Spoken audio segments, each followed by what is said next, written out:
ಹೇ ಹಾಯ್ಡ army's, ಎಲ್ಲರೂ ಹೇಗಿದ್ದೀರಾ? ಎಲ್ಲ ಚೆನ್ನಾಗಿದ್ದೀರಾ ಅಂದ್ಕೊತೀನಿ. ಇಷ್ಟು ದಿನ ವೀಡಿಯೋ ಆಗ್ತಿದ್ದದಕ್ಕೆ ಸಾರಿ. ಹಾಗೆ ನನ್ನ ಚಾನಲ್ಗೆ ಹೊಸ್ದಾಗಿ ಬಂದಿದ್ದರೆ ಸಬ್ಸ್ಕ್ರೈಬ್ ಮಾಡಿ, ಹಾಗೆ ಫ್ರೆಂಡ್ಸ್ಗೂ ಶೇರ್ ಮಾಡಿ, ಮರಿದೇ ಬೆಲ್ಲೈಕನ್ನ ಕ್ಲಿಕ್ ಮಾಡಿ. ಇದು art stand, please headset must, don't be addict, ex is my husband. ಇದಕ್ಕೇನು ಇಂಟ್ರೂ ಇಲ್ಲ, ಹಾಗೆ ಸ್ಟೋರಿ ಒಳಗಡೆ ನೋಡೋಣ. ಇವಾಗ ನೀವು ಒಂದು ಆಫೀಸಲ್ಲಿ ವರ್ಕ್ ಮಾಡ್ತಾ ಇದ್ದೀರಾ. ನೀವು ಹೇಗೆ ಅಂದರೆ ನಿಮ್ಮ ಕೆಳಗಡೆ ವರ್ಕ್ ಮಾಡೋರು ತುಂಬ ಕ್ಯಾಶುವಲ್, ಏನಾದರೂ ವರ್ಕ್ ನೀವು ಹೇಳೋ ಮಾತುಗಳು ಮಾಡಲ್ಲ ಅಂತ ಹೇಳಿದ್ರೆ ಅವರು ಆ ವರ್ಕ್ನ ಮಾಡ್ತಾರೆ. ಸೊ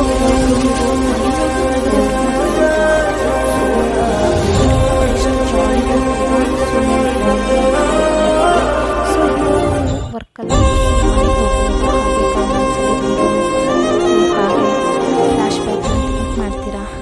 ಜೊತೆ ನಡೆದಿರೋ ಬ್ರೇಕಪ್ ಬಗ್ಗೆ ಹಾಗೆ ಲೈಟಾಗಿ ಸ್ಮೈಲ್ ಮಾಡಿ.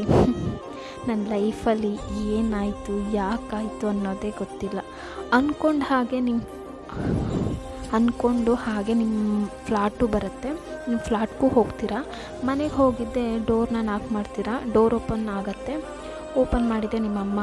ಇನ್ನು ಎಷ್ಟು ದಿನ ಅಂತ ವಯನ್ ನೀನು ಹೀಗೆ ಇರ್ತೀಯ, ಪ್ಲೀಸ್ ಮೂವ್ ಆನ್ ಆಗಿ ನಿನ್ನ ಲೈಫ್ನ ನೀವಾಗಿ ಸ್ಟಾರ್ಟ್ ಮಾಡು ಅಂದಾಗ, ಅಮ್ಮ ಪ್ಲೀಸ್ ಬಂದಿದೆ ಸ್ಟಾರ್ಟ್ ಮಾಡಿಬಿಡ, ಇದಕ್ಕೆ ನಾನು ಮನೆಗೆ ಬರಬೇಕು ಅಂದ್ರೇ ಜೀವಕ್ಕೆ ಬರುತ್ತೆ ಅಂದು ಅಲ್ಲಿಂದ ಫಾಸ್ಟಾಗಿ ರೂಮ್ಗೆ ಡೋರ್ ಕ್ಲೋಸ್ ಮಾಡಿ ಹಾಗೆ ಫೀಲ್ ಮಾಡ್ತಾ, ಯಾಕೆ ಹೀಗೆ ಮಾಡಿದೆ, ನಾನು ನಿನ್ನ ಅಷ್ಟು ನಂಬಿದೆ, ಆದರೆ ನಿನ್ನನ್ನು ಯಾಮಾರಿಸಿದೆ, ಯಾಕೆ ಹೀಗೆ ಮಾಡಿದೆ ಅಂತ ಹಾಗೆ ವಾಶ್ರೂಮಿಗೆ ಹೋಗಿ ಶವರ್ ಆನ್ ಮಾಡಿ ಆ ಶವರಲ್ಲಿ ನಿಮ್ಮ ಕಣ್ಣೀರು ಹಾಗೆ ಜಾರು ಹೋಗ್ತಾ ಇದೆ. ಹಾಗೆ ಅರ್ಧ ಗಂಟೆ ಶವರಲ್ಲೇ ಇದ್ದು ನಿಮ್ಮ ಮನಸ್ಸು ಲೈಟಾಗಿ ಹಗುರ ಆದಮೇಲೆ ವಾಶ್ರೂಮಿಂದ ಹೊರಗಡೆ ಬಂದು ಡ್ರೆಸ್ನ ಹಾಕ್ಕೊಂಡು ಹಾಗೆ ಕೆಳಗಡೆ ಬಂದರೆ, ನೀವು ಹೋಗುವಾಗ ನಿಮ್ಮ ಅಮ್ಮನ ಹತ್ರ ಕೂಗಿರ್ತೀರಲ್ಲ, ಅವ್ರು ಬೇಜಾರು ಮಾಡಿಕೊಂಡು ಅವ್ರು ಹಾಗೆ ಸೋಫಾ ಮೇಲೆ ಕೂತಿರ್ತಾರೆ. ನೀವು ಅವ್ರ ಹತ್ರ ಹೋಗಿ ನಿಧಾನವಾಗಿ ಅವ್ರ ಕಾಲನ್ನ ಹಾಗೆ ಕೆಳಗಿಳಿಸಿ ಅವ್ರ ಕಾಲ ಮೇಲೆ ಮಲ್ಕೊಂಡು, ಅಮ್ಮ ನೋ ರೆಸ್ಪಾನ್ಸ್, ಸಾರಿ ಅಮ್ಮ, ನಿನ್ನ ಸಾರಿ ಏನೂ ಬೇಡ, ಪ್ಲೀಸ್ ನನ್ನ ಮುದ್ದು ಅಮ್ಮ ಅಲ್ವಾ, ಸಾರಿ, ಇನ್ಮೇಲೆ ಹೀಗೆ ಮಾತಾಡಲ್ಲ.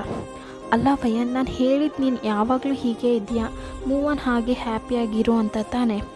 ಆದರೆ ಅಮ್ಮ, ನಾನು ಎಷ್ಟು ಟ್ರೈ ಮಾಡಿದ್ರು ಅವನ್ನ ಮರೆಯೋಕ್ಕಾಗ್ತಿಲ್ಲ. ಯಾವುದ್ರಲ್ಲಾದರೂ ಒಂದು ವಿಷಯದಲ್ಲಿ ಡೈಲಿ ನೆನಪಾಗ್ತಾನೆ, ಹೇಗೆ ತಾನೇ ಮರೀಲಿ ಅಂತ ಹಾಗೆ ನಿಮ್ಮಮ್ಮನ ಮಡಿಯಲ್ಲಿ ಅಳ್ತಾ ಹಾಗೆ ಮಲ್ಕೋತೀರ. ನಿಮ್ಮಮ್ಮನೂ ನಿಮ್ಮ ಪರಿಸ್ಥಿತಿ ನೋಡಿ ಅವರು ಫೀಲ್ ಮಾಡ್ತಾರೆ. ನೆಕ್ಸ್ಟ್ ಡೇ ಆಫೀಸ್ಗೆ ನೀವು ಬೇಗ ರೆಡಿಯಾಗಿ, ಅಮ್ಮ ಬಾಕ್ಸ್ ಪ್ಯಾಕ್ ಮಾಡ್ತೀಯಾ ಅಂತ ಹಾಗೆ ರೂಮಿಂದ ಹೊರಗಡೆ ಬಂದರೆ ನಿಮ್ಮಮ್ಮ ಎಲ್ಲನೂ ಪ್ಯಾಕ್ ಮಾಡಿ ಇಟ್ಟು, ಸರಿ ಬಾ ಟಿಫನ್ ಮಾಡು, ಇಲ್ಲ ಲೇಟ್ ಆಯಿತು ಅಂತ ಒಂದು ಆ್ಯಪಲ್ನ ತೊಗೊಂಡು ತಿಂದ್ಕೊಂಡು, ಸರಿ ಬಾಯ್ ಟೈಮ್ ಆಯಿತು ಅಂತ ಹಾಗೆ ನಿಮ್ಮಮ್ಮಂಗೆ ಹೇಳಿ ಸ್ಕೂಟಿ ತೊಗೊಂಡು ನೀವು ಆಫೀಸ್ಗೆ ಹೋಗ್ತೀರಾ. ನೀವು ಬಂದಿದೆ ನಿಮ್ಮ colleague, hi ma'am, good morning. ಹಾಂ ಗುಡ್ ಮಾರ್ನಿಂಗ್, ಓಕೆ ಹೋಗಿ ವರ್ಕ್ ಮಾಡು ಅಂತ ಅವ್ರಿಗೆ ಹೇಳಿ ನೀವು ನಿಮ್ಮ ಕ್ಯಾಬಿನ್ಗೆ ಹೋಗಿ ವರ್ಕ್ ಮಾಡ್ತಾ ಇದ್ದೀರಾ. ಇವಾಗ ನಿಮ್ಮ ಸೀನಿಯರ್ ಹುಡುಗಿಯಿಂದ ನಿಮಗೆ ಕಾಲ್ ಬರುತ್ತೆ, ನೀವು ಅಟೆಂಡ್ ಮಾಡಿ. ಹಾಂ ಮ್ಯಾಮ್, ವಯನ್ ಕ್ಯಾಬಿನ್ಗೆ ಬಾ ಅಂತ ಹೇಳ್ತಾರೆ. ನೀವು ಹಾಂ ಮ್ಯಾಮ್ ಬಂದೆ ಅಂತ ಅವ್ರ ರೂಮ್ಗೆ ಹೋಗ್ತೀರಾ. ಹಾಂ ಮ್ಯಾಮ್ ಹೇಳಿ. ಅದು ವಯನ್, ನಮ್ಮ ಕಂಪ್ನಿ ಜೊತೆ ಹೊಸ ಕಂಪ್ನಿ ಕೊಲಾಬ್ ಆಗ್ತಾ ಇದೆ. ವಾವ್ ಮ್ಯಾಮ್, ಎಂಥ ಒಳ್ಳೆ ನ್ಯೂಸ್, ಬಟ್ ಒಂದು ಸ್ಯಾಡ್ ನ್ಯೂಸ್ ಕೂಡ ಇದೆ. ಏನೋ ಸ್ಯಾಡ್ ನ್ಯೂಸಾ? ಏನು ಮ್ಯಾಮ್ ಅದು? ಆ ಕಂಪ್ನಿ ನಮ್ಮ ಕಂಪ್ನಿಗಿಂತ ಹೆಚ್ಚು ಶೇರ್ಸ್ ಅವ್ರ ಹತ್ರ ಇದೆ. ಸೊ ಆ ಕಂಪ್ನಿ ಓನರೇ ಇನ್ಮೇಲೆ ನಮ್ಮ ಕಂಪ್ನಿಗೂ ಓನರ್, ಅಂದರೆ CEO. ಏನು ಹೇಳ್ತಾ ಇದ್ದೀರಾ ಮ್ಯಾಮ್? ಹಾಂ, ಆದರೆ ನಮ್ಮ CEO ಏನು ಹೇಳಿದ್ದಾರೆ ಅಂದರೆ, ಈ ಕಂಪ್ನೀಲಿ ವರ್ಕ್ ಮಾಡೋ ಯಾವ ವರ್ಕರ್ನೂ ನೀವು ಜಾಬಿಂದ ತೆಗೆಯೋ ಹಾಗಿಲ್ಲ ಅಂತ ಹೇಳಿ ಅವರು ಒಪ್ಪಿದ ಮೇಲೆ ಕಾಂಟ್ರಾಕ್ಟ್ಗೆ ಸೈನ್ ಮಾಡಿದ್ದಾರೆ. ಹಬ್ಬ, ಇದನ್ನಾದರೂ ಮಾಡಿದ್ದಾರಲ್ಲ. ಆದರೆ ಆ ಸೀನಿಯರ್ ಸಖತ್ ಕೋಲ್ಡ್ ಅಂತೆ, ಮತ್ತು ಸಖತ್ ಸ್ಟ್ರಿಕ್ಟ್ ಅಂತೆ. ಅವ್ರು ಇವತ್ತು ಆಫೀಸ್ಗೆ ಬರ್ತಾರಂತೆ. ಇನ್ಮೇಲೆ ಅವರೇ ಈ ಆಫೀಸ್ನ ಮೇಂಟೈನ್ ಮಾಡೋದು. ಏನು ಇವತ್ತೇ ಬರ್ತಾರಂತ? ಹಾಂ, ಅದೇ ಮೀಟಿಂಗ್, ರೂಮ್ನೆಲ್ಲ ಅರೇಂಜ್ ಮಾಡು, ಎಲ್ರಿಗೂ ಇನ್ಫಾರ್ಮ್ ಮಾಡು, ಓಕೆನಾ? ಹಾಂ ಓಕೆ ಮ್ಯಾಮ್ ಅಂತ ನೀವು ಅವ್ರ ಕ್ಯಾಬಿನಿಂದ ಹೊರಗಡೆ ಬಂದು ನಿಮ್ಮ ಕ್ಯಾಬಿನ್ಗೆ ಹೋಗಬೇಕು. ಹಾಗೆ ಇಬ್ಬರು ಬಾಡಿಗಾರ್ಡ್ ಮತ್ತು ಅವ್ರ ಸೆಕ್ರೆಟ್ರಿ ಜೊತೆ ಬರ್ತಾನೆ. ಇವಾಗ ನೀವು ಕ್ಯಾಬಿನ್ಗೆ ಹೋದರೂ ಅವ್ರು ಬರೋ ಸೌಂಡ್ಗೆ ನೀವು ಹಾಗೆ ಕ್ಯಾಬಿನಿಂದ ಹೊರಗಡೆ ಬಂದು ಹಾಗೆ ನೋಡಿದ್ರೆ ಅಂತ ಶಾಕ್ ಆಗಿ ಒಂದು ಸೆಕೆಂಡ್ ಹಾಗೆ ನಿಂತ್ಕೊತೀರಾ. ಸಡನ್ನಾಗಿ ರಿಯಾಲಿಟಿಗೆ ಬಂದು ಪಟ್ ಅಂತ ಕ್ಯಾಬಿನ್ ಹೊರಗಡೆ ಬಂದು ನಿಮ್ಮ ಚೆಸ್ಟ್ ಮೇಲೆ ಕೈ ಇಟ್ಟು, ಇವನಿಲ್ಲಿ ಅಂತ ಪಟ್ ಅಂತ ನಿಮ್ಮ ಸೀನಿಯರ್ ಮ್ಯಾಮ್ಗೆ ಕಾಲ್ ಮಾಡಿ, ಹಲೋ ಮ್ಯಾಮ್, ಇವತ್ತು ಇವತ್ತು ಹೊಸ್ದಾಗಿ ಬರೋ ಸಿ ಯು ನೇಮ್ ಏನು ಅಂದಾಗ ಅವ್ರು ನೇಮಾ ಕಿಮ್ ತಯಾಂಗ್. ಏನು ತಯಾಂಗ? ಹೇ ನಿನಗೆ ಅವ್ರು ಗೊತ್ತಾ? ಇಲ್ಲ ಕೇಳಿದೆ ಅಷ್ಟೇ. ಓ ಓಕೆ. ಎಲ್ರಿಗೂ ಇನ್ಫಾರ್ಮ್ ಮಾಡಿದ್ಯಾ ಮೀಟಿಂಗ್ಗೆ ಬರೋಕ್ಕೆ? ಹಾಂ ಮ್ಯಾಮ್ ಇನ್ಫಾರ್ಮ್ ಮಾಡಿದೆ, ಆದರೆ ನನ್ನಿಂದ ಬರೋಕ್ಕಾಗಲ್ಲ. ಯಾಕೆ ಏನಾಯಿತು? ಇಲ್ಲ ಮ್ಯಾಮ್ ಯಾಕೋ ಹೆಡ್ ಪೇನ್ ಆಗ್ತಾಯಿದೆ, ತಲೆ ಬೇರೆ ಸುತ್ತಾ ಇದೆ, ಸೊ ನಾನು ಮನೆಗೆ ಹೋಗ್ತೀನಿ ಅಂದಾಗ, ಅಲ್ಲ ಮೀಟಿಂಗ್ ಮುಗಿಯೋವರೆಗೂ ಅಡ್ಜಸ್ಟ್ ಮಾಡಿಕೊಂಡು ಕೂರೋಕ್ಕಾಗತ್ತಾ? ಇಲ್ಲ ಮ್ಯಾಮ್ ಆಗಲ್ಲ, ಸಖತ್ ಪೇನ್ ಆಗ್ತಾಯಿದೆ. ಮತ್ತೇನಕ್ಕೆ ಬಂದೆ ಆಫೀಸ್ಗೆ? ಲೀವ್ ಹಾಕಿ ಮನೇಲೇ ಇರೋದು. ಇಲ್ಲ ಮ್ಯಾಮ್ ಆಫೀಸಿಗೆ ಬರೋವರೆಗೂ ಪೇನ್ ಇಲ್ಲ, ಇವಾಗ ಒಂದು ಶಾಕಿಂಗ್ ವಿಷಯ ನೋಡಿದೆ, ಸೊ ಪೇನ್ ಜಾಸ್ತಿ ಆಗ್ತಾಯಿದೆ, ಸೊ ನಾನು ಮನೆಗೆ ಹೋಗ್ತೀನಿ ಅಂದಾಗ, ಸರಿ ಓಕೆ ನಾನು ಮೇಂಟೈನ್ ಮಾಡ್ತೀನಿ ಅಂತ ಅವರು ಹೇಳ್ತಾರೆ. ನೀವು ಹಾಗೆ ಬೇಗ ಕಣ್ಣಿಗೆ ಬೀಳಬಾರ್ದು ಅಂತ ಫಾಸ್ಟಾಗಿ ನಿಮ್ಮ 2 ವೀಲರ್ ತೊಗೊಂಡು ಮನೆಗೆ ಹೋಗ್ತೀರಾ. ಇಲ್ಲಿ ಅವ್ನ ಕ್ಯಾಬಿನ್ಗೆ ಹೋಗಿ ಅವ್ನ ಸೆಕ್ರೆಟ್ರಿ ಹತ್ರ ಮೀಟಿಂಗ್ ರೆಡಿ ಮಾಡಾಯ್ತಾ? ಹಾಂ ಸರ್ ರೆಡಿಯಾಗಿದೆ, ನಾವು ಹೋಗಿ ಅಟೆಂಡ್ ಮಾಡಬೇಕು ಅಷ್ಟೇ. ಸರಿ ನಡಿ ಹೋಗೋಣ ಅಂತ ಟೇನು ಹಾಗೆ ಮೀಟಿಂಗ್ ರೂಮ್ಗೆ ಬರ್ತಾರೆ. ಬಂದಿದೆ ಎಲ್ಲರೂ ನಿಂತ್ಕೊತಾರೆ. ಓಕೆ ಸಿಡೌನ್ ಅಂತ ಹೇಳಿ ಸಖತ್ ಗತ್ತಿಂದ ಸಿ ಯು ಚೇರ್ ಮೇಲೆ ಕೂತ್ಕೊತಾನೆ. ಟೇ ಇರೋದು ಹಾಗೆ ಅವ್ನ ಆ್ಯಟಿಟ್ಯೂಡ್ ನೋಡಿ ಎಲ್ಲರೂ ಒಂಥರ ಭಯದಿಂದ ಅವ್ರು ಹೇಳೋದನ್ನ ಕೇಳ್ತಾ ಇದ್ದಾರೆ. ಇಲ್ಲಿ ಟೇ ಸಿ ಗಾಯ್ಸ್, ವರ್ಕಲ್ಲಿ ಯಾವುದೇ ಪ್ರಾಬ್ಲಮ್ ಬರಬಾರ್ದು. ಯಾವುದಾದ್ರೂ ಪ್ರಾಜೆಕ್ಟ್ ಬಂದರೆ ಅದನ್ನ ಸ್ವಲ್ಪನೂ ಮಿಸ್ಟೇಕ್ ಇಲ್ಲದೆ ಹಾಗೆ ಏನು ರೀಸನ್ ಹೇಳದೆ ಹೇಳಿರೋ ಟೈಮ್ಗೆ ಸಬ್ಮಿಟ್ ಮಾಡಬೇಕು. ಅದನ್ನ ಬಿಟ್ಟು 1 hour 10 minutes ಲೇಟ್ ಅಷ್ಟೇ ಅಂತ ಸಬ್ಮಿಟ್ ಮಾಡೋಕ್ಕೆ ಬಂದರೆ ಆ ಪ್ರಾಜೆಕ್ಟ್ನ ಕ್ಯಾನ್ಸಲ್ ಮಾಡ್ತೀನಿ, ಹಾಗೆ ನೆನಪಿರಲಿ ನಿಮ್ಮನ್ನ ಜಾಬಿಂದನೂ ಫೈರ್ ಮಾಡ್ತೀನಿ ಅಂತ ಅವನು ಮೀಟಿಂಗ್ ರೂಮಿಂದ ಎದ್ದು ಮೀಟಿಂಗ್ ಈಸ್ ಓವರ್, ಎಲ್ರಿಗೂ ಅರ್ಥ ಆಗಿದೆ ಅಂದ್ಕೊತೀನಿ ಅಂತ ಹೇಳಿ ಅವನು ಹೊರಗಡೆ ಬರ್ತಾನೆ. ಬಂದಿದೆ ಅವ್ನ ಸೆಕ್ರೆಟ್ರಿ ಹತ್ರ, ಇವಾಗ ಪ್ರೆಸೆಂಟಲ್ಲಿ ಆಗಿರೋ ಪ್ರಾಜೆಕ್ಟ್ನ ತೊಗೊಬನ್ನಿ ಅಂದಾಗ ಟೇ ಸೆಕ್ರೆಟ್ರಿನೂ ಎಲ್ಲರದ್ದು ಫೈಲ್ನ ತೊಗೊಬರ್ತಾನೆ. ಅದರಲ್ಲಿ ನಿಮ್ಮದು ಇರುತ್ತೆ, ಸೊ ಒಂದೊಂದೇ ಚೆಕ್ ಮಾಡ್ತಾ ಇರುವಾಗ ನಿಮ್ಮ ನೇಮ್ ಇರೋ ಫೈಲ್ ನೋಡ್ತಾನೆ. ನೋಡಿದೆ ಅವನ ಮನಸ್ಸಲ್ಲಿ ಏನೋ ಒಂಥರ ಆಗುತ್ತೆ. ಅವನಿಗೆ ಅನ್ಕೊತಾನೆ, ಹೇ ಟೇ ನೀನು ಬ್ರೇಕಪ್ಪಿಂದ ಮೂವ್ ಆಗಿದೆಯಾ ತಾನೇ, ಮತ್ತೇನಕ್ಕೆ ಫೀಲ್ ಮಾಡ್ತಿದ್ಯಾ ಅಂದು ಅವ್ನ ಮನಸ್ಸು ಕೇಳ್ತೆ. ಆ ಫೈಲ್ನ ಓಪನ್ ಮಾಡಿ ನೋಡಿದರೆ ನಿಮ್ಮ ನೇಮ್ ಕಾಣಿಸ್ತಾ ಇದೆ, ಮಿಸ್ ವಯನ್ ಅಂತ. ಅದನ್ನ ನೋಡಿದೆ ಅವನು ಅವ್ರ ಸೆಕ್ರೆಟ್ರಿ ಹತ್ರ ಹೇಳಿ, ಇಲ್ಲಿ ಕೆಲಸ ಮಾಡೋರ್ದು ಫುಲ್ ಡೀಟೇಲ್ಸ್ ಬೇಕು ಅಂದಿದೆ. ಸೆಕ್ರೆಟ್ರಿ ಬಂದು ಅವ್ರ ಲ್ಯಾಪ್ಟಾಪಲ್ಲಿ ತೆಗೆದು ಟೇ ಕೈಯಲ್ಲಿ ಕೊಡ್ತಾಳೆ. ಟೇಗೆ ಎಲ್ಲರದ್ದು ಚೆಕ್ ಮಾಡೋ ಅಷ್ಟು ಪೇಷನ್ಸ್ ಇಲ್ಲ. ಟಕ್ಕಂತ ವಯನ್ ಅನ್ನೋ ನೇಮ್ನ ಟೈಪ್ ಮಾಡಿದ್ದೆ ನಿಮ್ಮ ಫೋಟೋ ಶೋ ಆಗುತ್ತೆ. ಅದನ್ನ ನೋಡಿದೆ ಟೇಗೆ ಏನೋ ಒಂಥರ ಫೀಲ್ ಆಗಿ ಅವ್ರ ಸೆಕ್ರೆಟ್ರಿಗೆ ಹೇಳಿ ಎಲ್ಲ ಹೈಯರ್ ಪೊಸಿಷನಲ್ಲಿ ಇರೋ ವರ್ಕರ್ಸ್ನ ಮೀಟಿಂಗ್ ರೂಮ್ಗೆ ಬರೋಕ್ಕೆ ಹೇಳು ಅಂದಾಗ ಅವರು ಓಕೆ ಸರ್ ಅಂತ ಎಲ್ಲರೂ ಬರೋಕ್ಕೆ ಹೇಳ್ತಾರೆ. ಟೇ ಮೀಟಿಂಗ್ ರೂಮಿಗೆ ಬಂದು ಎಲ್ಲರೂ ಒಂದು ಗ್ಲಾನ್ಸ್ ನೋಡ್ತಾನೆ, ಬಟ್ ನೀವು ಇರೋದಿಲ್ಲ. ಟೇ ಮನಸ್ಸಲ್ಲಿ ಎಲ್ಲಿ ವಯನ್, ಅವಳು ಇಲ್ಲಿ ಇಲ್ಲಲ್ವಾ, ಇಲ್ಲ ಅನಿಸುತ್ತೆ, ಎಲ್ಲೋದ್ಲು ಅಂತ ಹಾಗೆ ಥಿಂಕ್ ಮಾಡಿ ಅಲ್ಲಿರೋ ಸ್ಟಾಫ್ಸ್ ಹತ್ರ ಇಷ್ಟೇನಾ ಸ್ಟಾಫ್ಸ್ ಇರೋದು ಅಂತ ಕೇಳುವಾಗ ನಿಮ್ಮ ಸೀನಿಯರ್, ಸರ್ ಒಂದು ಹುಡುಗಿ ಲೀವಲ್ಲಿದ್ದಾಳೆ. ಯಾರದು? ಸರ್ ವಯನ್ ಅಂತ, ಅವಳು ಮಾರ್ನಿಂಗ್ ಆಫೀಸ್ಗೆ ಬಂದಿದ್ಲು, ಬಟ್ ತುಂಬ ಫೀವರ್ ಆಗಿ ತಲೆನೋವು, ಸೊ ನಾಳೆನೂ ಬರೋಕ್ಕಾಗಲ್ಲ ಅಂತ ಲೀವ್ ಹೇಳಿ ಹೋದ್ಲು ಅಂದಾಗ, ಏನು ಇಲ್ಲಿ ನಾನು ಸಿ ಯುನ ಇಲ್ಲ ನೀವಾ? ಲೀವ್ ಹೇಳಬೇಕು ಅಂದರೆ ಒಂದು ಕರ್ಟಸಿಗಾದರೂ ನನಗೆ ಇನ್ಫಾರ್ಮ್ ಮಾಡಿ ತಾನೇ ನೀವು ಅವರಿಗೆ ಲೀವ್ ಕೊಡಬೇಕು. ಸಾರಿ ಸರ್ ಅದೆಲ್ಲ ಬೇಕಾಗಿಲ್ಲ, ಅವರು ನಾಳೆ ಆಫೀಸ್ಗೆ ಬರಬೇಕು ಅಷ್ಟೇ ಅಂತ ಅಲ್ಲಿಂದ ಟೇ ಹೋಗಿ ಕ್ಯಾಬಿನಲ್ಲಿ ಕೂತ್ಕೊಂಡು ನಿಮ್ಮ ಬಗ್ಗೆ ಯೋಚನೆ ಮಾಡ್ತಾ, ವಯನ್ 2 years ಬ್ಯಾಕ್ ನಾನು ನಿನ್ನ ಮಿಸ್ ಮಾಡಿಕೊಂಡೆ, ಬಟ್ ಇವಾಗ ನೀನು ಮಿಸ್ ಮಾಡ್ಕೊಳ್ಳೋಕ್ಕೆ ಆಗಲ್ಲ, ಸೊ ನೀನು ಹೇಗಾದರೂ ಮಾಡಿ ನನ್ನ ಜೊತೆನೇ ಇಟ್ಕೊತೀನಿ ಅಂತ ಥಿಂಕ್ ಮಾಡಿ ಒಂಥರ ಕ್ರೀಪಿ ಸ್ಮೆಲ್ ಮಾಡ್ತಾನೆ. ಅವ್ನು ಹಾಗೆ ಹೇಳೋಗಿದ್ದೆ ನಿಮ್ಮ ಸೀನಿಯರ್ ನಿಮಗೆ ಕಾಲ್ ಮಾಡಿ, ಹೇ ವಯನ್ ಹೇಗಿದೆಯಾ? ಹಾಂ ಮ್ಯಾಮ್ ಪರವಾಗಿಲ್ಲ. ವಯನ್ ನಾಳೆ ನೀನು ಆಫೀಸ್ಗೆ ಬರಬೇಕು. ಯಾಕೆ ಮ್ಯಾಮ್? ಆಲ್ರೆಡಿ ನಾನು ನಾಳೆ ಲೀವ್ ಹೇಳಿದ್ನಲ್ಲ. ಸಾರಿ ವಯನ್, ಆ ಹೊಸ ಸಿ ಯು ಯಾರನ್ನ ಕೇಳಿ ಲೀವ್ ಕೊಟ್ಟೆ, ಹಾಗೆ ಹೀಗೆ ಅಂತ ಕೂಗಿ ನಾಳೆ ಬರಲೇಬೇಕು ಅಂತ ಹೇಳಿದ್ರು, ಸೊ ನೀನು ಅಂತ ಅವ್ರು ಹೇಳುವಾಗಲೇ ನೀವು, ನಾನು ಬರ್ತೀನಿ ಮ್ಯಾಮ್, ಓಕೆ ವಯನ್ ಹೆಲ್ತ್ ನೋಡ್ಕೊ ಅಂತ ಅವರು ಕಾಲ್ ಕಟ್ ಮಾಡ್ತಾರೆ. ನೀನು ಆಲ್ರೆಡಿ ನನ್ನ ಬಗ್ಗೆ ಇನ್ಫಾರ್ಮೇಷನ್ ಕಲೆಕ್ಟ್ ಮಾಡಿದ್ಯಾ, ಸೊ ಅದಕ್ಕೆ ಹೀಗೆ ರಿವೆಂಜ್ ತೆಗಿಬೇಕು ಅಂತ ಆಫೀಸ್ಗೆ ಬರೋಕ್ಕೆ ಹೇಳ್ತಾ ಇದೆಯಾ. ನೀನು ಏನೇ ಮಾಡಿದ್ರು ನಾನು ಫೇಸ್ ಮಾಡೋಕ್ಕೆ ರೆಡಿ ಇದ್ದೀನಿ ಅಂತ ಹಾಗೆ ಆ ನೈಟ್ ಪಾಸ್ ಆಗುತ್ತೆ. ಸೊ ನೆಕ್ಸ್ಟ್ ಡೇ ನೀವು ಆಫೀಸ್ಗೆ ಹೋಗ್ತೀರಾ, ಬಟ್ ನಿಮಗೆ ಹೆಡ್ ಪೇನ್ ಜೊತೆ ಫೀವರು ಇರೋದ್ರಿಂದ ನೀವು ನೋಡೋಕ್ಕೆ ರೆಸ್ಟ್ಲೆಸ್ ಆಗಿದ್ದೀರಾ. ನೀವು ನಡಿಲಾರ್ದೆ ನಡ್ಕೊಂಡು ಬರುವಾಗ ನಿಮ್ಮ ಕೊಲಿಗೆ ಬಂದು, ವಯನ್ ಮ್ಯಾಮ್ ಏನಾಯಿತು? ಏನಿಲ್ಲ, ನಿಮ್ಮನ್ನ ಕ್ಯಾಬಿನ್ವರೆಗೂ ಬಿಟ್ಟು ಬರಲ್ಲ ಅಂದಾಗ ಪರವಾಗಿಲ್ಲ ನಾನೇ ಹೋಗ್ತೀನಿ ಅಂದಾಗ ಅವಳು ಇರಲಿ ಪರವಾಗಿಲ್ಲ ಮ್ಯಾಮ್ ಅಂತ ಹೇಳಿ ನಿಮ್ಮನ್ನ ಕ್ಯಾಬಿನ್ವರೆಗೂ ತಂದು ಬಿಟ್ಟು ಹೋಗ್ತಾಳೆ. ನೀವು ಹೋಗಿ ಅಲ್ಲಿರೋ ಫೈಲ್ಸ್ ಎಲ್ಲ ನೋಡ್ತಾ ಇರುವಾಗ ನಿಮಗೆ ಕಾಲ್ ಬರುತ್ತೆ, ಫೈಲೆಲ್ಲ ತೊಗೊಂಡು ಕ್ಯಾಬಿನ್ಗೆ ಬನ್ನಿ ಅಂತ. ಹಾಂ ಓಕೆ ಸರ್. ನೀವು ಮನಸ್ಸಲ್ಲೇ ಇವನು ಏನು ಮಾಡೋಕ್ಕೆ ಕರೀತಾ ಇದ್ದಾನೋ ಗೊತ್ತಿಲ್ವಲ್ಲ ಅಂದ್ಕೊಂಡು ಕ್ಯಾಬಿನ್ ಹತ್ರ ಹೋಗಿ may I come in sir? Yeah come in. ನೀವು ಟೇನ ನೋಡಿದೆ ಸರ್ ಫೈಲ್ ಅಂತ ಹಾಗೆ ನಿಂತಿರ್ತೀರಾ. ಟೇ ಸಿಡೌನ್. ಇಟ್ಸ್ ಓಕೆ ಸರ್, ನಾ ಹೇಳಿದ್ದು ಕೂತ್ಕೋ ಅಂತ. ಅವ್ನು ಸ್ವಲ್ಪ ಟೆರರ್ ವಾಯ್ಸಲ್ಲಿ ಹೇಳಿದ್ದೆ, ನೀವು ಹಾಗೆ ಓಕೆ ಥ್ಯಾಂಕ್ ಯು ಸರ್ ಅಂತ ಹೇಳಿ ಟೇನ್ ನೋಡದೆ ಕೆಳಗಡೆ ನೋಡ್ತಾ ಇರ್ತೀರಾ. ಟೇ ವಯನ್ ಇಲ್ಲಿ ನೋಡು ಅಂದಾಗ ಪ್ಲೀಸ್ ಆಫೀಸ್ ವಿಷಯ ಆದರೆ ಮಾತಾಡಿ, ಸುಮ್ಮನೆ ಬೇರೆ ಏನಾದರೂ ಅಂದರೆ ಅದು ನನಗೆ ಅನ್ಅಫಿಷಿಯಲ್ ವಿಷಯ ಅಂತ ಹೇಳ್ತೀರಾ. ವಯನ್ ನಾನು ಹೇಳೋಕೆ ಬರೋದನ್ನ ಫಸ್ಟು ಕೇಳು. ಏನು ಹೇಳಿ ಸರ್? ಹೋಗಿ ರೆಸ್ಟ್ ಮಾಡು, ನೋಡೋಕ್ಕೊಂಥರ ಇದೆಯಾ ಅಂದಾಗ ನನಗೆ ಹುಷಾರಿಲ್ಲ ಅನ್ನೋದು ಗೊತ್ತಿದ್ದೆ ತಾನೇ ನೀವು ನನ್ನ ಆಫೀಸ್ಗೆ ಬರೋಕ್ಕೆ ಹೇಳಿದ್ದು, ಸೊ ಪರವಾಗಿಲ್ಲ ನಾನು ಮ್ಯಾನೇಜ್ ಮಾಡ್ಕೊತೀನಿ ಅಂತ ಹೇಳ್ತೀರಾ. ಟೇ ಹೇ ವಯನ್ ನಾ ಹೇಳಿದ್ದು ರೆಸ್ಟ್ ಮಾಡು ಅಂತ, ಹೀಗೆ ವಟ ಮಾತಾಡು ಅಂತಲ್ಲ ಅಂದಾಗ ಸಾರಿ ಸರ್ ನಾ ಕ್ಯಾಬಿನ್ಗೆ ಹೋಗಿ ಅಲ್ಲೇ ರೆಸ್ಟ್ ಮಾಡ್ತೀನಿ ಅಂತೀರಾ. ಅದೆಲ್ಲ ಬೇಕಾಗಿಲ್ಲ, ಇಲ್ಲೇ ಕೌಚ್ ಇದೆ ಅದರಲ್ಲೇ ರೆಸ್ಟ್ ಮಾಡು ಅಂತಾನೆ. ನಿಮ್ಮಿಂದನೂ ಅವನ ಹತ್ರ ಆರ್ಗ್ಯೂ ಮಾಡೋಕ್ಕಾಗಿಲ್ಲ, ಯಾಕೆಂದ್ರೆ ನೀವು ಆಲ್ರೆಡಿ ಸುಸ್ತಾಗಿರ್ತೀರ. ಹಾಗೆ ಹೋಗಿ ಏನೂ ಮಾತಾಡದೆ ಅಲ್ಲಿರೋ ಕೌಚ್ ಮೇಲೆ ಮಲ್ಕೋತೀರ. ಟೇ ಅವ್ನು ಹಾಗೆ ಹೇಳಿ ಅವ್ನ ಪಾಡಿಗೆ ಅವನು ವರ್ಕ್ ಮಾಡ್ತಾ ಇದ್ದಾನೆ. ಸ್ವಲ್ಪ ಟೈಮ್ ನಂತರ ಹಾಗೆ ನಿಮ್ಮ ನೋಡ್ತಾನೆ. ನೀವು ಕೌಚಲ್ಲಿ ಮಲಗಿರ್ತೀರಲ್ವಾ, ನಿಮ್ಮ ಫೇಸು ಕೌಚ್ ಇರುತ್ತಲ್ಲ ಅದ್ರ ಬ್ಯಾಕ್ ಸೈಡಲ್ಲಿ ಫೇಸ್ ಮಾಡ್ಕೊಂಡು ಮಲಗಿರ್ತೀರ. ಸೊ ಟೇ ನಿಧಾನವಾಗಿ ಬಂದು ನಿಮ್ಮನ್ನ ನೀವು ಮಲಗಿರೋದು ಹಾಗೆ ನೋಡ್ತಾ ಸ್ಮೈಲ್ ಮಾಡ್ತಾ ಇದ್ದಾನೆ. ಅಂತೂ ವಯನ್ ನನ್ನ ಲೈಫಲ್ಲಿ ಮತ್ತೆ ಬಂದೆ, ಇನ್ಮೇಲೆ ಯಾವಾಗಲೂ ನಿನ್ನ ಬಿಟ್ಟು ಹೋಗೋಕೆ ನಾನು ಬಿಡೋದಿಲ್ಲ ಅಂದ್ಕೊಂಡು ಹಾಗೆ ಹೋಗಿ ವರ್ಕ್ ಮಾಡೋಕ್ಕೆ ಸ್ಟಾರ್ಟ್ ಮಾಡ್ತಾರೆ. ಸೊ ಆಫ್ಟರ್ 1 hour ಲೇಟರ್ ನೀವು ಹಾಗೆ ಹೇಳ್ತೀರಾ. ಇವಾಗ ನೀವು ಸ್ವಲ್ಪ ಪರವಾಗಿಲ್ಲ, ಯಾಕೆಂದರೆ 1 hour ರೆಸ್ಟ್ ಮಾಡಿರ್ತೀರಲ್ಲ, ನಿಮ್ಮ ಫೀವರು ಸ್ವಲ್ಪ ಕಡಿಮೆ ಆದಂಗಿದೆ. ಟೇ ಬಂದು ನಿಮ್ಮನ್ನ ಹಾಗೆ ಕೈ ಹಿಡಿದು ಇಳಿಸಿ ಕೌಚ್ ಮೇಲೆ ಇಬ್ಬರು ಹಾಗೆ ಕೂತಿರ್ತೀರಾ. ಟೇ ಹಾಗೆ ನಿಧಾನವಾಗಿ ನಿಮ್ಮ ಶೋಲ್ಡರ್ ಮೇಲೆ ಕೈ ಹಾಕ್ತಾನೆ. ನೀವು ಸಡನ್ನಾಗಿ ಟೇ ನೋಡಿ ಟೇನ ಕೈನ ತೆಗೆದುಬಿಟ್ಟು ಯಾಕೆ ತೆಗೆದುಬಿಡ್ತೀರಾ? ಯಾಕೋ ಏನಾಯಿತು ಹಳೇದನ್ನೆಲ್ಲ ಮತ್ತೆ ರೀಕ್ರಿಯೇಟ್ ಮಾಡಬೇಡ, ಹಾಗೆ ಟಚ್ ಮಾಡಿ ಮಾತಾಡಬೇಡ. ಸೊ ನಾನಿವಾಗ ಕ್ಯಾಬಿನ್ಗೆ ಹೋಗ್ತೀನಿ ಅಂತ ಹೇಳಿ ಅಲ್ಲಿಂದ ಹೋಗ್ತೀರಾ.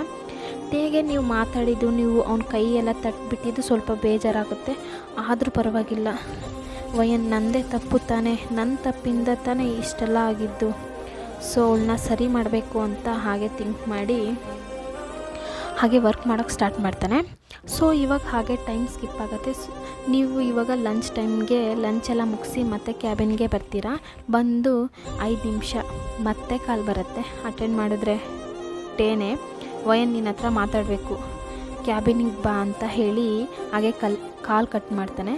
ನೀವು ಅಯ್ಯೋ ದೇವ್ರೆ ಇನ್ನೂ ಏನು ಕಾದಿದೆಯೋ ಇವನಿಂದ ಅಂತ ಹಾಗೆ ಅವ್ನ ಕ್ಯಾಬಿನ್ಗೆ ನಾಕ್ ಮಾಡಿಲ್ಲೇ ಏನಿಲ್ಲ, ಹಾಗೆ ಢಮ್ ಅಂತ ಡೋರ್ ಓಪನ್ ಮಾಡಿ ಏನಿನ್ನ ಪ್ರಾಬ್ಲಮ್ಮು ಅಂತ ಕೇಳ್ತೀರಾ. ಏನಿಲ್ಲ, ನೀನು ನನ್ನ ಮ್ಯಾರೇಜ್ ಮಾಡ್ಕೋಬೇಕು ಅಷ್ಟೇ. ಏನು ಮ್ಯಾರೇಜಾ? ಅದೆಲ್ಲ ಆಗಲ್ಲ ಅಂತೀರಾ.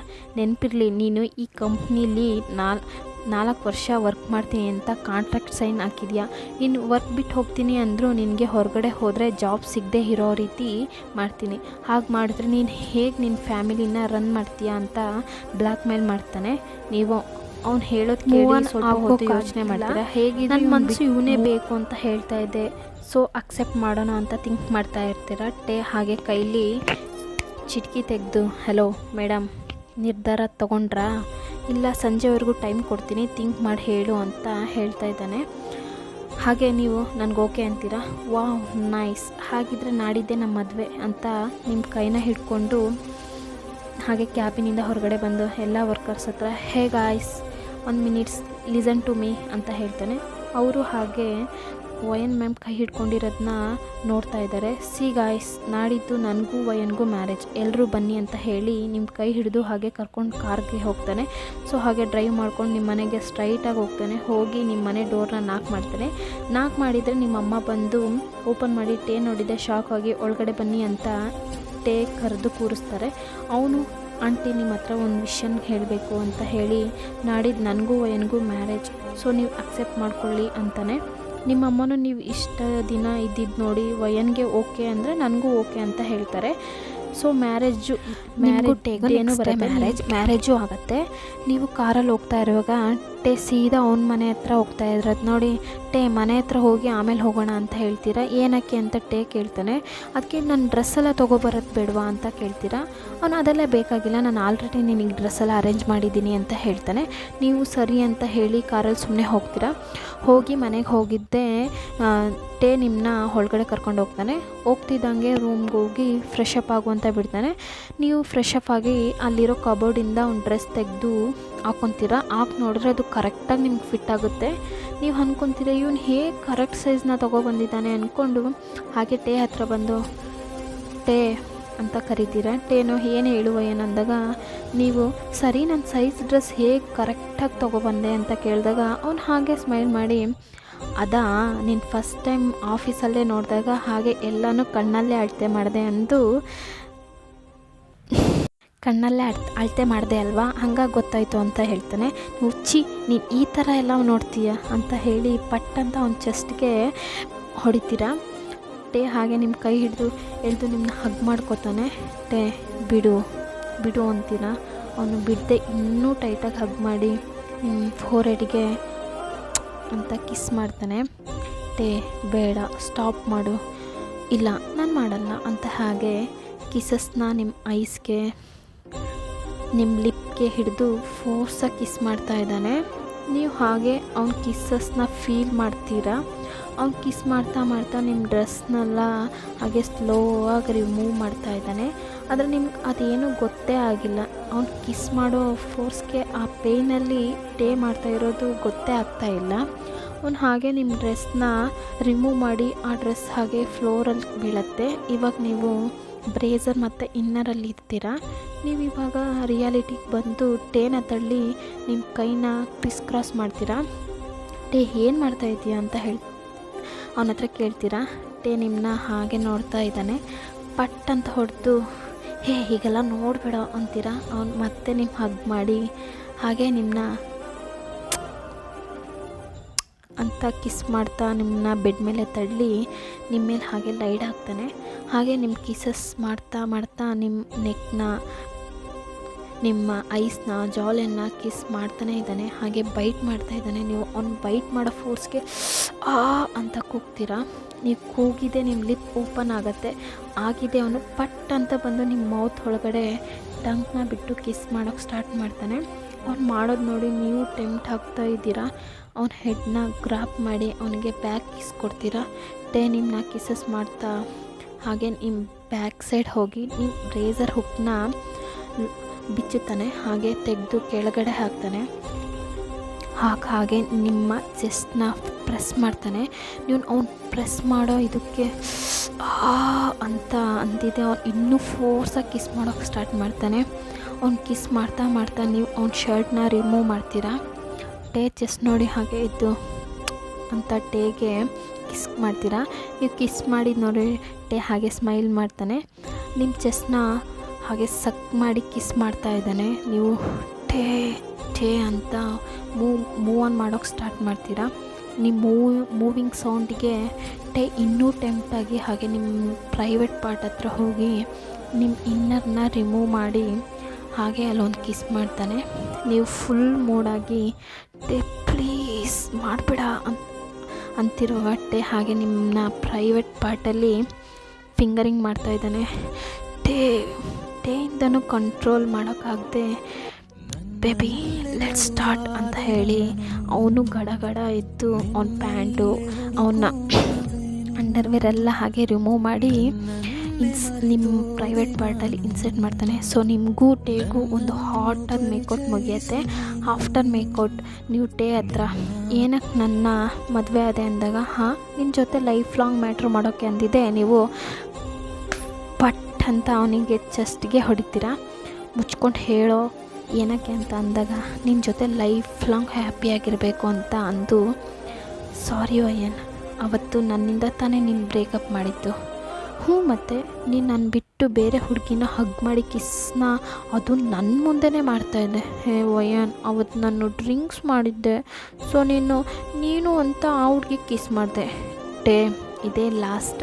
ಇನ್ಮೇಲೆ ಹೀಗೆ ಮಾಡಿದ್ರೆ ಇವಾಗ ಎಲ್ಲ ಮರೆತು ನಿನ್ನ ಜೊತೆ ಇದ್ದೀನಿ. ಅದೇ ರಿಪೀಟ್ ಆಯಿತು ಅಂದರೆ ಇನ್ಮೇಲೆ ನಿನ್ನ ಲೈಫಲ್ಲಿ ನಾನು ಬರೋದೇ ಇಲ್ಲ ಅನ್ನುವಾಗಟ್ಟೆ ಇಲ್ಲ ಇನ್ಮೇಲೆ ನೀನೇ ಎಲ್ಲ ಅಂತ ಹೇಳಿ ನಿಮ್ಮನ್ನ ಟೈಟಾಗಿ ಹಗ್ ಮಾಡ್ಕೊತಾನೆ. Happy ending. ಈ ಒಂದು ಶಾರ್ಟ್ ಇಷ್ಟ ಆಗಿದರೆ ಪ್ಲೀಸ್ ಗಾಯ್ಸ್ ಸಪೋರ್ಟ್ ಮಾಡಿ. ಸರಂಗೆ ಅನ್ಯೂ ಆರ್ಮೀಸ್ ಈ ಒಂದು ಶಾರ್ಟ್ ಹೇಗಿದೆ ಅನ್ನೋದನ್ನ ಕಮೆಂಟ್ ಮಾಡಿ. ಹಾಗೆ ಮುಂದೆ ಸಬ್ಸ್ಕ್ರೈಬ್ನೂ ಮಾಡಿ. Thank you all. Bye bye.